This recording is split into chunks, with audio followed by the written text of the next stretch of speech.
नमस्कार दोस्तों, mission geography YouTube channel में आप सभी का स्वागत है। अपन ने संपूर्ण भूगोल शुरू कर रखा था। वो टॉपिक तो अपना चालू रहेगा ही रहेगा, उस पर तो अपन वीडियोज बनाते रहेंगे। काफ़ी दिनों के बाद में आज अपन आपसे रूबरू हो रहे हैं। इसका पीछे जो महत्वपूर्ण रीजन जो कारण रहा है वो है बोर्ड एग्जाम्स। हम बोर्ड एग्जाम्स में काफ़ी इतने व्यस्त हो गए थे तो टाइम नहीं निकाल पाए थे आपके लिए, तो उसके लिए हमें खेद है। अब शुरू करते हैं, वापस लाइन पर आ चुके हैं अपन, स्टडी की लाइन पर यूँ कहीं तो अपन विशेष रूप से अब जो एग्ज़ाम चल रहा है, विशेषकर पीटीटी का एग्ज़ाम होने वाला है, मई के अंदर उसका एग्ज़ाम है, तो उसके संदर्भ में अपन वीडियोज़ हम शुरू में डालेंगे। प्लस संपूर्ण भूगोल जो है उसके वीडियोज़ साथ साथ में आते रहेंगे। तो आज अपन शुरू करते हैं पीटीटी के संदर्भ में। एक महत्वपूर्ण अपना एग्ज़ाम जो होना है पीटीटी का, उसके लिए महत्वपूर्ण पैटर्न अपन डालेंगे। आज जो अपना रहेगा वो है भारत का परिचय, भारत का सामान्य परिचय, तो उस पर अपन चर्चा करेंगे। भारत का सामान्य परिचय, इस पर अपन चर्चा करने वाले हैं। संपूर्ण भारत के संदर्भ में अपन बेसिक जानकारी हासिल करेंगे यहाँ पे, क्योंकि सबसे पहले भारत को जानने के लिए बेसिक जानकारी उसकी होना थी आवश्यक है। ठीक है, तो यदि अपन भारत को यदि ग्लोब पर देखें तो किस गोलार्ध में कहाँ स्थित है, उसकी यदि अपन चर्चा करेंगे तो अपन पाएंगे कि भारत जो आपको मिलेगा, मान लेते हैं ये ग्लोब है, तो यहाँ पे ये 0 डिग्री भूमध्य रेखा, इसको विषुवत रेखा भी कहा जाता है। 23.5 डिग्री दक्षिणी गोलार्ध के अंदर है, उसको कहते हैं मकर रेखा। 23.5 डिग्री उत्तरी गोलार्ध के अंदर जो है उसको बोलते हैं कर्क रेखा। और हम पढ़ते हैं कि कर्क रेखा भारत के लगभग बीचों बीच होकर के गुजरती है। तो अपना जो भारत की अवस्थिति है, यदि अपन देखें तो अपन पाएंगे कि भारत की अवस्थिति मुख्य रूप से इस भाग में यहाँ पाई जाएगी। कुछ मानचित्र ऐसे बना, यहाँ भारत है। यदि अपन ग्लोब की दृष्टि से देखें तो भारत जो है, क्योंकि भूमध्य रेखा से ऊपर वाला भाग है, ये उत्तरी गोलार्ध कहलाता है। ठीक है, यह उत्तरी गोलार्ध कहलाता है और यह दक्षिणी गोलार्ध कहलाता है। गोले का आधा भाग गोलार्ध, ठीक है।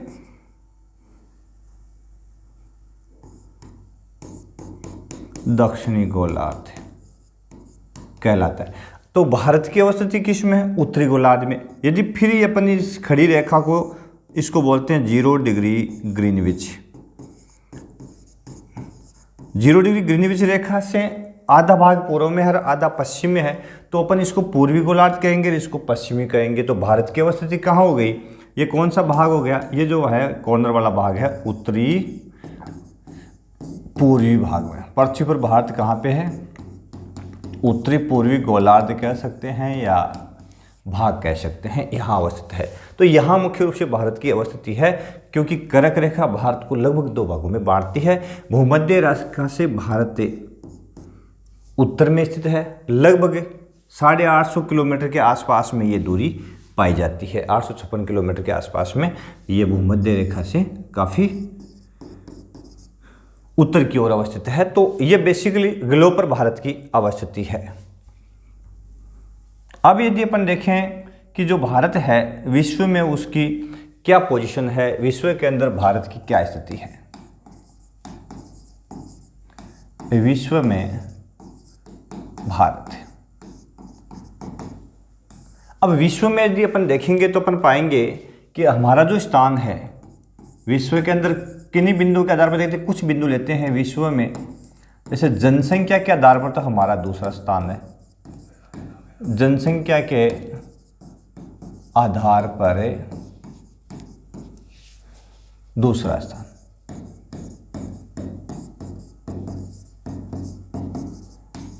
ठीक है, और किसके बाद? चीन के बाद।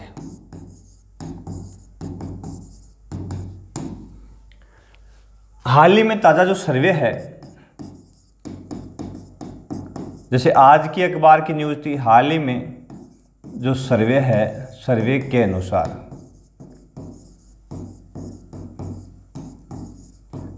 भारत का जनसंख्या में 141 करोड़ के साथ कुल जनसंख्या, हाल ही का सर्वे इस वर्ष का 2023 का 141 करोड़ के साथ प्रथम स्थान हो गया है। अब ये आंकड़ा अभी तक क्या है कि अखबार की न्यूज ही है, तो हम इसको ऑथेंटिक नहीं मानेंगे। 2011 के अकॉर्डिंग जो है ना, जो भारत की जनगणना है उसके अकॉर्डिंग दूसरा स्थान है चीन के बाद में, ठीक है। तो ये तो जनसंख्या की दृष्टि से अपन देख लिए। इसके बाद में अपन क्षेत्रफल में देखें कि भारत का विश्व में क्षेत्रफल की दृष्टि से कौन सा स्थान है, तो क्षेत्रफल की दृष्टि से यदि अपन देखेंगे तो पाएंगे कि भारत का 7वां स्थान है, 7वां स्थान। अब 6 बड़े देश कौन कौन से हैं, वो 6 बड़े देश जो है क्रमबद्ध यदि अपन देखेंगे तो अपन पाएंगे जैसे कि रूस, कनाडा, अमेरिका, चीन, ब्राज़ील, ऑस्ट्रेलिया,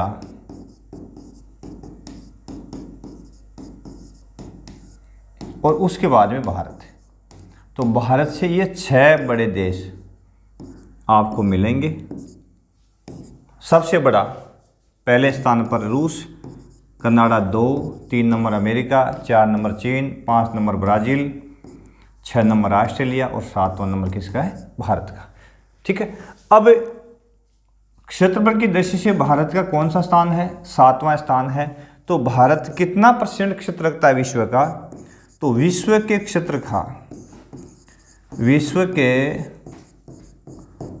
क्षेत्रफल का 2.4% भाग भारत रखता है।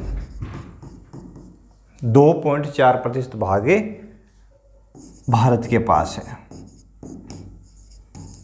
किसका, एरिया का। जो एरिया है उसका 2.4% भाग जो है वो कहाँ पे है, भारत के पास में। अब जनसंख्या जो थी वो दूसरा स्थान था, जनसंख्या 121 करोड़, अभी ताज़ा आंकड़ों के अनुसार 141 करोड़, आज की ही अखबार की न्यूज़ है, मैंने बताई आपको।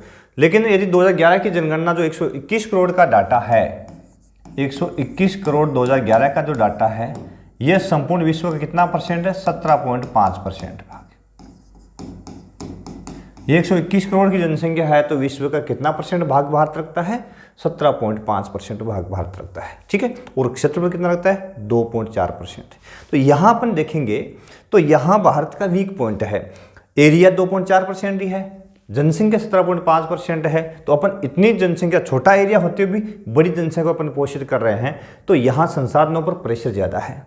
और संसाधनों पर प्रेशर ज़्यादा है, इसका मतलब हम यूँ कह सकते हैं कि हम संसाधनों की दृष्टि से कमज़ोर हो रहे हैं, क्योंकि हमारे संसाधनों का दोहन ज़्यादा हो रहा है। तो मुख्य रूप से क्षेत्रफल और यहाँ का एरिया जो है वो बड़ा महत्वपूर्ण है यदि तुलनात्मक दृष्टि से अपन देखें तो।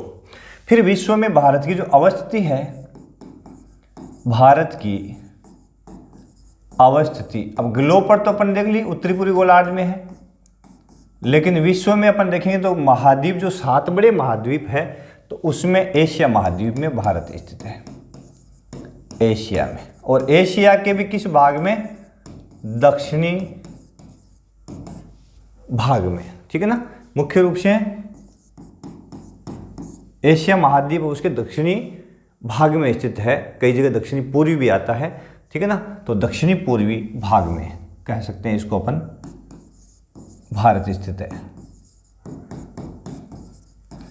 और ये जो एशिया महाद्वीप है, ये जनसंख्या की दृष्टि से विश्व का सबसे बड़ा महाद्वीप है, और क्षेत्रफल में यानी संपूर्ण विश्व का जो क्षेत्रफल है वो भी काफ़ी ज़्यादा रखता है, यानी संपूर्ण विश्व का जो क्षेत्रफल है वो 60% भाग है ये महाद्वीप अपने पास रखता है, और काफ़ी अधिक जनसंख्या रखता है, ठीक है ना। तो एशिया महाद्वीप में अधिक जनसंख्या वाले देशों में चीन के बाद में भारत का स्थान है, उसके बाद में अमेरिका और उसके बाद में मलेशिया का स्थान आता है। तो मलेशिया, चीन और भारत तीनों के तीनों जो प्रदेश है जो अधिक जनसंख्या वाले हैं वो एशिया महाद्वीप में दक्षिणी पूर्वी, विशेषकर दक्षिणी पूर्वी एशिया में ही अवस्थित है, ठीक है। और सबसे अधिक घनत्व वाला जैसे कि अपन कहते हैं सिंगापुर, नगरीय क्षेत्र है, प्लस उस बांग्लादेश को अपन कहेंगे सबसे अधिक नगरीय क्षेत्र वाला घनत्व वाला प्रदेश है, तो वो भी दक्षिण पूर्वी एशिया में ही अवस्थित है। ठीक है, तो ये भारत जो है उसकी अवस्थिति एशिया के अंदर है।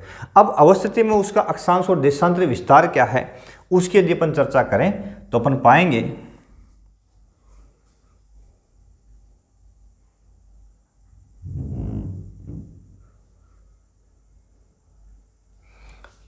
भारत का यदि पर मानचित्र बनाएंगे, देखो बनाए लेते अपने पास में है, ले लेते हैं वो, ये भारत का मानचित्र ये ले लेते हैं अपन। ठीक है, तो अब ये इस तरह से अपनी जो स्थलाकृति कह सकते हैं, भारत का आकार कह सकते हैं, स्थिति इसकी कह सकते हैं, तो इसका ये उत्तरी छोर है लद्दाख वाला,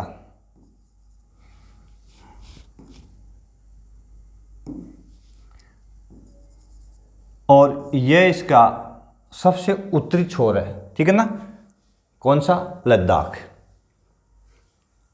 ये जो भाग है ये तो मानचित्र में तो अपने पास में ही है, लेकिन यूँ कहें तो उत्तरतम छोर नहीं है, इसको पाक अधिकृत कश्मीर के नाम से पुकारा जाता है। ठीक है, तो भारत का उत्तर में लद्दाख से अपन लेंगे, और तो दक्षिण में कन्याकुमारी, तमिलनाडु के अंदर यहाँ का ये जो छोर है ना, यहाँ पे है कन्याकुमारी, दक्षिण छोर। ठीक है, इसके बाद में यहाँ से यहाँ तक वाला जो भाग है ये उत्तर से दक्षिण, और गुजरात के इस छोर से लेकर के पूर्व में इस छोर तक का भाग। यहाँ पे अरुणाचल प्रदेश आ गया पूर्व के अंदर, और पश्चिम में यहाँ पे गुजरात आ गया। ठीक है, तो यहाँ जो पूर्वी छोर पे है गांव का नाम है किबिथु गांव है यहाँ का, अरुणाचल प्रदेश का, जो सबसे पूर्व में स्थित है भारत के।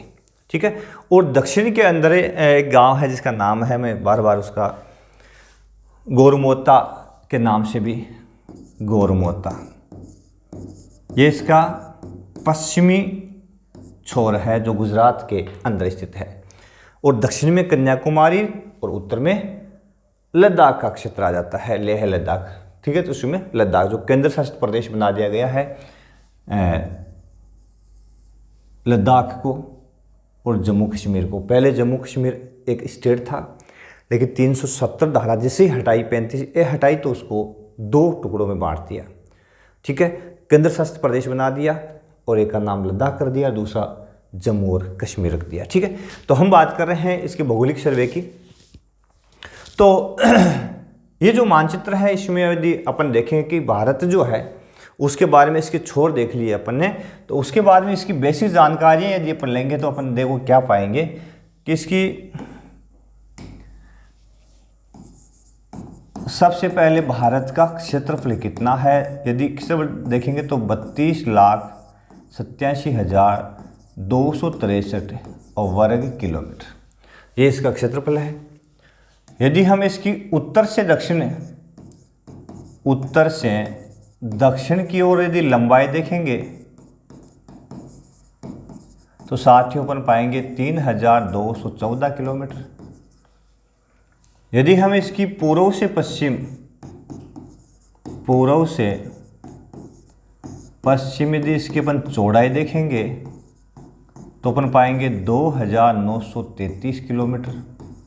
ठीक है, यानी यहाँ से यहाँ तक की इसकी जो चौड़ाई है वो 2,933 किलोमीटर, यहाँ से यहाँ तक की लंबाई है वो है 3,214 किलोमीटर। ठीक है,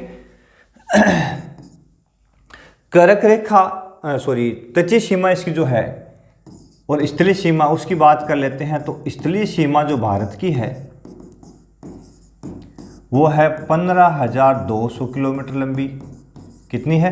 15,200। यदि गुजरात के इस छोर से शुरू हो जाती है यहाँ से, वो यहाँ से शुरू होकर के और संपूर्ण गुजरात के अंदर यदि अपन घूमें तो अपन पाएंगे कि यहाँ से शुरू होकर के ये सीमा जो है पूरी की पूरी सीमा, ठीक है ना, दक्षिण के अंदर यहाँ घूम करके अपन आएंगे यहाँ तक। पश्चिम बंगाल तक। ये जो सीमा की लंबाई है ये आपको मिलेगी 15,200 किलोमीटर। ठीक है। उसके बाद में तटीय सीमा। अब तटीय सीमा की बात करते हैं तो बेसिकली तटीय सीमा 6100 किलोमीटर है भारत की, लेकिन उसमें यदि अपन अंडमान निकोबार की सीमा को मिला दें, अंडमान और निकोबार की सीमा को यदि अपन मिला दें और लक्षद्वीप की सीमा को मिला दें, इन दो को यदि मिला दें तो अपन ये सीमा इसमें प्लस कर दें तो टोटल जो है या कुल तटीय सीमा जो कहेंगे अपन, कुल तटीय सीमा, तो साथ ही कितनी हो जाती है 7,516.6 किलोमीटर। कितनी हो जाती है 7,516.6 किलोमीटर कुल तटीय सीमा इसकी हो जाती है। ठीक है। उसके बाद में यदि अपन देखेंगे कि इसकी जो तटीय सीमा है अपन देख रहे हैं 7,516.6 किलोमीटर लक्षद्वीप और अंडमान निकोबार द्वीप समूह सहित। फिर अपन इसका देखते हैं अक्षांश विस्तार क्या है इसका। तो अक्षांश जो है इसका वो है 8 डिग्री 4 मिनट उत्तर से। अभी मैंने कहा था कि पूर्ण रूप से उत्तरी गोलार्ध में स्थित है, ठीक है ना, 37 डिग्री 6 मिनट उत्तर तक।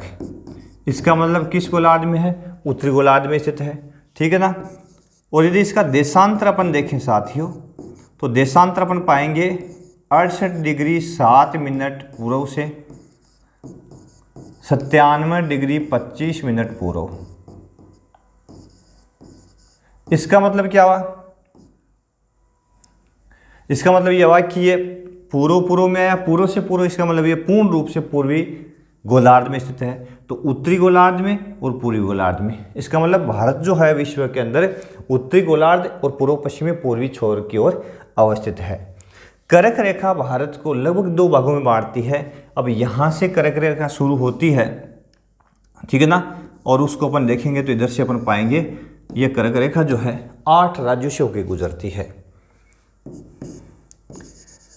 कर्क रेखा 8 राज्यों से होकर गुजरती है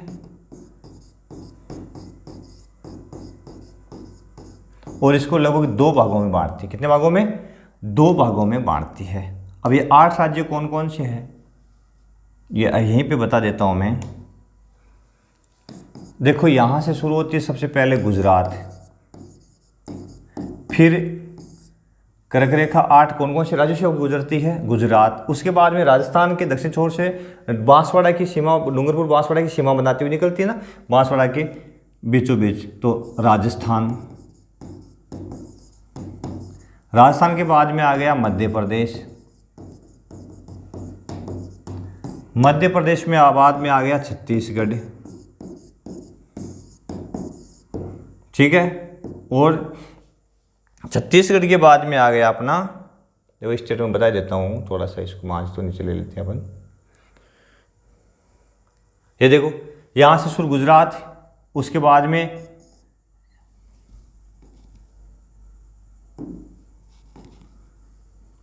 इधर से ले अपन यूं है, ठीक है। तो गुजरात आ गया, राजस्थान आ गया, मध्य प्रदेश आ गया, छत्तीसगढ़ आ गया, झारखंड आ गया, पश्चिम बंगाल आ गया, ठीक है ना, और त्रिपुरा आ गया और मिजोरम आ गया।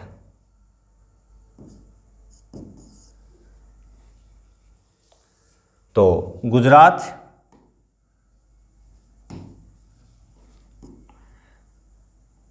राजस्थान, मध्य प्रदेश, छत्तीसगढ़, झारखंड, ठीक है। और झारखंड के बाद में आ गया अपना पश्चिम बंगाल, 6। उसके बाद में आ गया अपना त्रिपुरा और उसके बाद मिजोरम। ये 8 राज्य हो गए। कितने हो गए, 8। गुजरात, राजस्थान, मध्य प्रदेश, छत्तीसगढ़, झारखंड, पश्चिम बंगाल, त्रिपुरा और मिजोरम, इन 8 राज्यों से होकर के कर्क रेखा गुजरती है, ठीक है ना। उसके बाद में हम आगे चलते हैं। कर्क रेखा के बाद में यदि अपन आगे चलें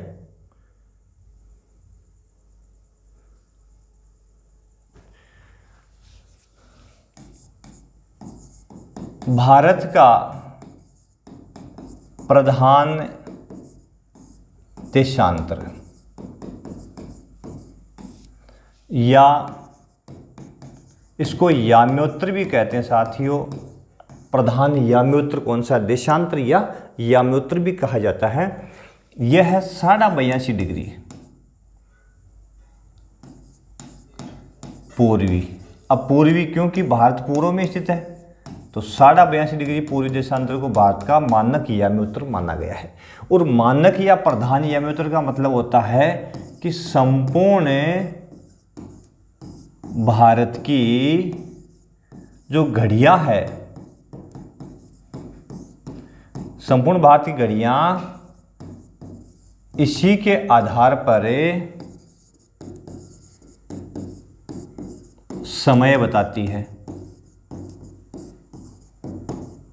ठीक है ना, समय बताती है किसके आधार पर? प्रधान याम्योत्तर के आधार पर। और ये 82.5 जो प्रधान याम्योत्तर है,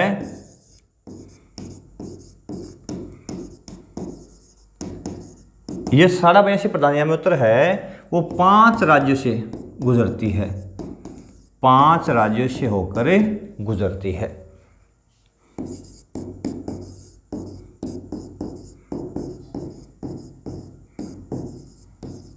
कितने राज्यों से? 5 राज्यों से।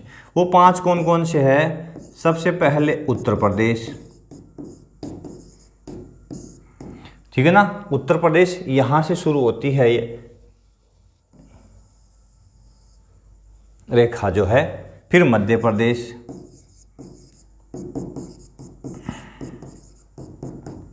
फिर आ गया अपना छत्तीसगढ़,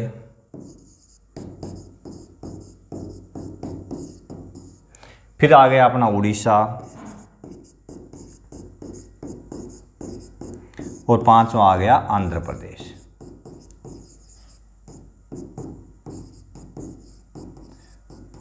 ये 5 राज्य कौन कितने हो गए?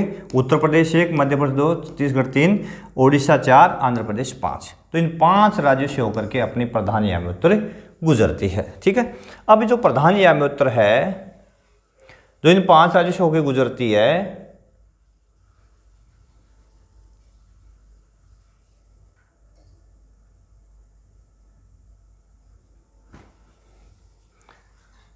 प्रधान याम्योत्तर जो 5 राज्यों से होकर गुजरती है,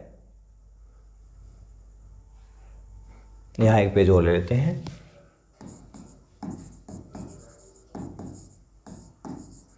ये अंतरराष्ट्रीय जो रेखा है प्रधान याम्योत्तर अंतरराष्ट्रीय, वो कौन सी? ग्रीनविच, अंतरराष्ट्रीय याम्योत्तर। साथियों इसका नाम है 0 डिग्री ग्रीनविच कहते हैं इसको, जो ब्रिटेन लंदन के ग्रीनविच शहर से होकर के गुजरती है। उसको अंतर्राष्ट्रीय खगोलिकी के अनुसार अंतर्राष्ट्रीय याम्योत्तर मान लिया गया है। संपूर्ण विश्व घड़ियां इसी बेस पे चलती है। ठीक है, और भारत का जो याम्योत्तर है, भारत का याम्योत्तर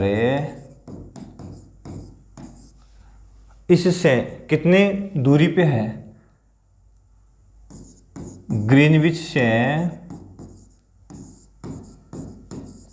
82.5 डिग्री दूर है। या अपन इसको समय में आंकलित करेंगे तो कितना समय दूर है? या समय 5 घंटे 30 मिनट आगे है, 5 घंटे 30 मिनट आगे। इसका मतलब 1 डिग्री देशांतर जो होता है ना, वो यदि सूर्य के सम्मुख से गुजरता है, पृथ्वी घूर्णन करती है अपने एक्स पर 24 घंटे में एक चक्कर पूरा करती है, तो 1 डिग्री देशांतर को पार करने में सूर्य उसके सम्मुख से होकर के सूर्य के सम्मुख से वो गुजरता है, तो पार करने में 4 मिनट का समय लगता है। यह आपको और बताएंगे विस्तार से कैसे ज्ञात करते समय 4 मिनट का समय लगता है।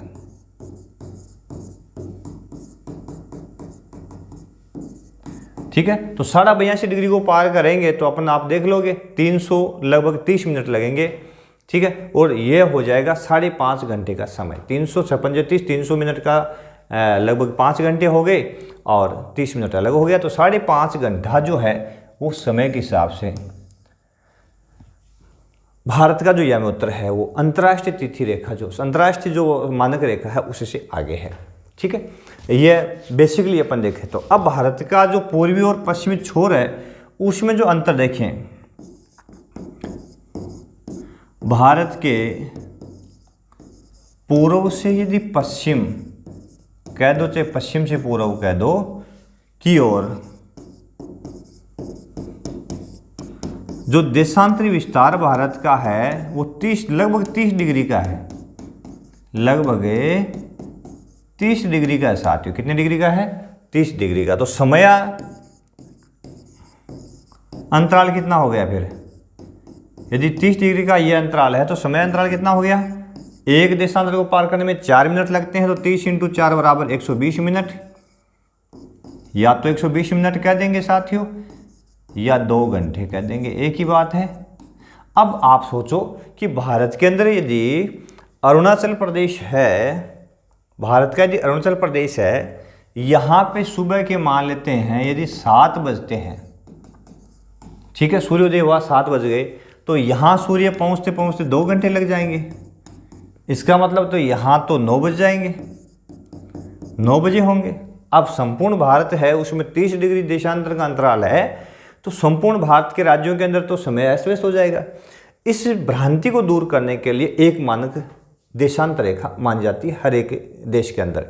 हाँ, कई देश है जो काफ़ी विस्तार में काफ़ी ज़्यादा है, उनका देशांतर विस्तार ज़्यादा है, जैसे कि अमेरिका है, सोवियत संघ रूस है, तो वहाँ 4 कनाडा है, वहाँ पे 4 से 5 तक की प्रधान यामी उत्तर मानी जाती है, मानना पड़ता है विस्तार ज़्यादा होने के कारण, लेकिन भारत में एक ही है।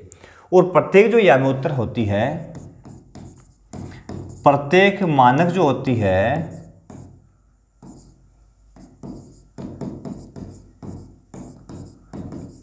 प्रत्येक मानक देशांतर जो रेखा होती है वो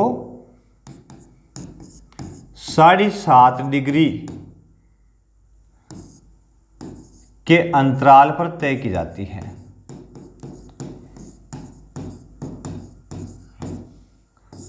तय की जाती है कितने डिग्री के अंतराल पर? 7.5 डिग्री के ऊपर। और 7.5 डिग्री का मतलब कितना हो गया पता है आपको? × 4 बराबर 30 मिनट, यानी 30 मिनट के अंतराल पर एक यामी उत्तर तय कर ली जाती है, मानक यामी उत्तर तय कर ली जाती है। समझ गए? तो इस प्रकार से अपन भारत के यामी उत्तर की बात करें तो भारत का 82.5 है, अंतर्राष्ट्रीय रेखा जो अंतर्राष्ट्रीय जो मानक यामी उत्तर है 0 डिग्री ग्रीनविच उसे 5.5 घंटे प्लस है। अब यदि हम किसी 0 डिग्री से पूर्व में जाए, पश्चिम में जाए, तो समय कैसे गणना करते हैं वो बात भी अपन करेंगे, वो चर्चा भी अपन करेंगे। अपना तो बेसिकली ये था कि भारत की अवस्थिति है, भारत की स्थिति है, उसको जानना अपना महत्वपूर्ण उद्देश्य था। फिर अपन बारी बारी से विभिन्न राज्यों की जानकारी लेंगे, प्रत्येक राज्य कहाँ स्थित है, कितने राज्य, जैसे 28 राज्य भारत के अंदर है, 7 केंद्र शासित प्रदेश थे पहले, अब 8 हो गए। यानी वर्तमान में भारत में जैसे राज्यों की बात करें तो 28 राज्य और 8 केंद्र शासित प्रदेश। जम्मू और कश्मीर को तोड़ा तो केंद्र शासित प्रदेश 2 बढ़े, लेकिन दमन और दीव को मिला दिया गया। दमन दीव प्लस दादरा नगर हवेली, दादरा नगर हवेली, इनको मिलाकर के एक कर दिया गया। ठीक है ना? तो इनको मिलाकर इनकी राजधानी दमन को रखा और इनको मिलाने से जो केंद्र शासित प्रदेश है एक शॉर्ट हो गया, तो वापस कितने रह गए? 8 केंद्र शासित प्रदेश थे। तो वर्तमान में 8 केंद्र शासित प्रदेश है और 28 राज्य है। कितने हैं? 28 राज्य। ठीक है। और तटीय स्थलीय सीमा की अपन ने बात की, क्षेत्रफल देखा, जनसंख्या अपन ने देखी भारत की 2011 के अनुसार जो है, और ताज़ा आंकड़े देखे। इसी तरह और अधिक विस्तार से अपन देखेंगे, भारत के राज्यों के बारे में देखेंगे, उनकी स्थापना, भारत के पड़ोसी देश की अपन बात करेंगे, किस देश के साथ में कितनी सीमा लगती है, कौन कौन से राज्य है, कौन सा बड़ा कौन सा छोटा, इन बिंदुओं पर और चर्चा करेंगे। तब तक के लिए आप देखते रहें हमारा ये वीडियो और जुड़े रहें हमारे मिशन ज्योग्राफी यूट्यूब चैनल से, और चैनल को अधिक से अधिक लाइक करें, शेयर करें, सब्सक्राइब करें। और अपन संपूर्ण भूगोल का जो सिलेबस अपना चल रहा है उसके अंदर जो वीडियोज़ हम अब पुनः शुरू कर देंगे, क्योंकि थोड़ी बोर्ड की व्यस्तता थी, उसके चलते हम आप तक के वीडियोज़ है वो नहीं पहुंचा पाए, उसके लिए हमें खेद है। और अब अपन कोशिश करेंगे कि आप तक संपूर्ण भूगोल जो है, जो अपने पृथ्वी की उत्पत्ति, ब्रह्मांड की उत्पत्ति से लेकर के शुरू कर रखा है अंत तक है, आप तक संपूर्ण भूगोल जरूर पहुँचाएंगे। तो आप जुड़े जरूर रहें हमारे मिशन ज्योग्राफी से। बहुत बहुत धन्यवाद। देखते रहिए मिशन ज्योग्राफी।